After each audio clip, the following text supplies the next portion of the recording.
Ya, nah itu menjadi contoh buat kita semuanya. Tetapi kemudian Khadijah menunjukkan sikapnya ketika Rasulullah ditunjuk oleh Allah sebagai Rasul, ya, dan kemudian dia orang yang pertama kali beriman kepada baginda Rasulullah SAW. Dia dengan mudah ketika Rasulullah sholat, kemudian dia minta, ya Rasulullah, coba ajarkan juga lah kepada saya apa yang diajarkan oleh Jibril itu. Oh, tadi Jibril mengajarkan cara sholat. Sebelum Isra Mi'raj itu kan sudah ada sebenarnya sholat itu kan, Bu? Ya kan? Sholat udah ada belum sebelum Isra Mi'raj? Sudah ada sholat pagi petang kan gitu. Tetapi Rasulullah menjemput Isra Mi'raj itu kewajiban sholat 5 waktu. Jadi sebelum itu sudah ada sholat. Nah, kewajiban sholat 5 waktu itu dijemput ketika Rasulullah Isra dan Mi'raj. Tapi sebelum itu Rasulullah sholat. Makanya Khadijah nanya, apa yang diajarkan oleh Jibril kepadamu wahai baginda Rasul? Jibril tadi mengajarkan sholat. Gini sholatnya. Sholat. Ikut dia sholat. Apa yang dilakukan oleh Rasulullah ikut. Jadi seorang istri kalau melihat ada kebaikan-kebaikan, ikut. Justru malah meminta, ajarinlah. Jadi kalau kita yang meminta, maka motivasinya itu semakin kuat. Karena yakin bahwa apa yang dilakukan oleh Rasulullah itu adalah kebenaran, maka muncul dari dalam diri Khadijah itu pengabdian dan support yang luar biasa. Dikeluarkannya semua apa yang dimilikinya. Pikirannya, tenaganya, hartanya. Kemarin yang kita sampaikan ketika Rasulullah uzlah di Gua Hiro, apa yang dilakukan oleh Khadijah? Dia mensupport, mengantarkan makanan. Rasulullah ini hari-harinya nggak menghasilkan uang karena uzlah itu di Gua Hiro. Tetapi sebagai seorang istri yang tahu bahwa ini ada kebenaran dari baginda Rasulullah, dia support dengan mengirimkan makanan sampai kemarin kita sampaikan bahwa Jibril mengatakan, wahai Muhammad, itu istrimu Khadijah datang. Dia membawa makanan untukmu. Luar biasa apa yang dilakukannya. Sampaikan salam dariku dan dari Tuhannya. Itu dia perempuan yang mendapatkan salam dari Jibril sekaligus dari Allah Subhanahu wa taala. Bahkan di saat-saat baginda Rasulullah dalam kondisi boikot, Bu, kena boikot. Kan pernah ada pemboikotan itu. Jadi orang-orang tidak boleh berinteraksi dengan orang-orang Islam.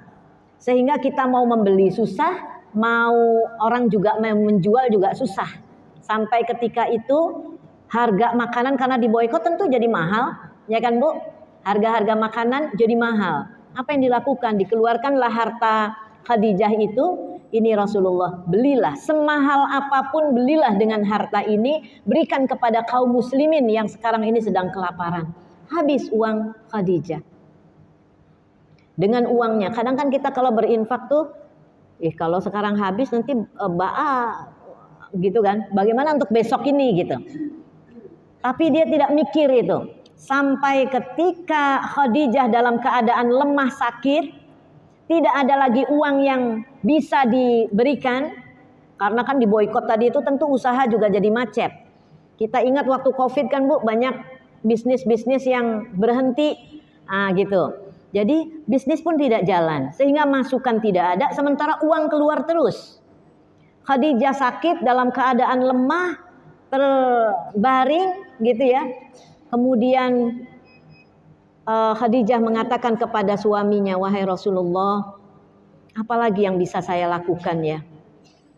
Kalau seandainya ya Rasulullah ada jalan yang putus menuju tujuanmu menyebarkan agama Islam, tidak ada lagi jembatan yang dilalui, tidak ada yang bisa dijadikan jembatan gitu ya, karena jembatannya putus, nggak ada jembatan yang bisa dilalui. Jadikanlah badanku ini, tubuhku ini fisikku ini jadikanlah dia sebagai jembatan, injak-injaklah badan saya ini agar kita sampai ke sana. Itu kata-kata yang luar biasa, maka wajar kalau seandainya Rasulullah itu tidak pernah melupakan Khadijah. Kenapa? Kalimat-kalimatnya yang menyentuh hati, kalimat-kalimatnya yang mensupport, kalimat-kalimatnya yang menenangkan. Bayangkan Bu, kalau dalam kondisi paceklik gitu, nggak ada duit keluar terus.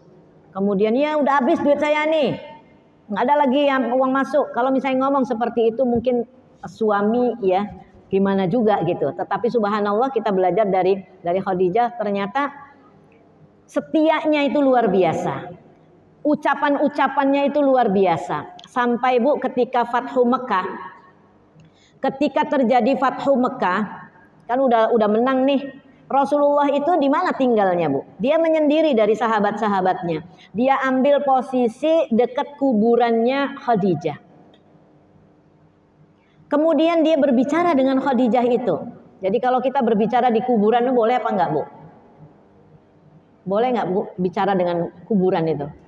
Oh suamiku, hari ini saya datang. Saya berharap mudah-mudahan, gitu diajak ngomong Bu. Sama dengan anak yang misalnya dari jauh datang ke kuburan ibunya, ibu saya datang hari ini, alhamdulillah loh Bu, tadi saya wisuda, cita-cita ibu tercapai, alhamdulillah anakmu sekarang sudah wisuda. Boleh nggak ngomong kayak gitu Bu? Boleh. Kenapa? Karena Rasulullah juga begitu di kuburannya Khadijah. Apa kata Rasulullah Khadijah? Sekarang saya ada di sini. Karena kan Rasulullah itu di Madinah kan Bu. Kemudian Fathu Mekah datang ke Mekah, menaklukkan kota Mekah, menghancurkan berhala-berhala, 360 berhala yang ada di sekitar Ka'bah dihancurkan, bersih berhala itu. Kemudian Rasulullah bercerita kepada Khadijah yang ada di kuburan itu. Khadijah, aku ada di sini sekarang. Apa yang engkau katakan Khadijah betul. Engkau dulu mengatakan ya Rasulullah jangan sedih, jangan takut. Sesungguhnya Allah bersamamu. Pasti Allah akan memenangkan ajaranmu, memenangkan agamamu. Ternyata engkau benar, kata-katamu benar. Sekarang Islam menang. Ditaklukkan kota Mekah ini, dihancurkan berhala-berhala, simbol-simbol kemusyrikan hancur. Sekarang tidak ada lagi simbol-simbol itu. Kamu benar, kamu benar. Nah seperti itu. Makanya memang kalau ada orang yang kemudian di kuburan dia bercerita, curhat mungkin sama suaminya yang sudah duluan gitu ya, atau mungkin anaknya yang duluan, atau anak bercerita kepada ibunya yang duluan, ya nggak masalah, itu tidak termasuk bid'ah. Karena Rasulullah juga melakukan seperti itu. Nah itu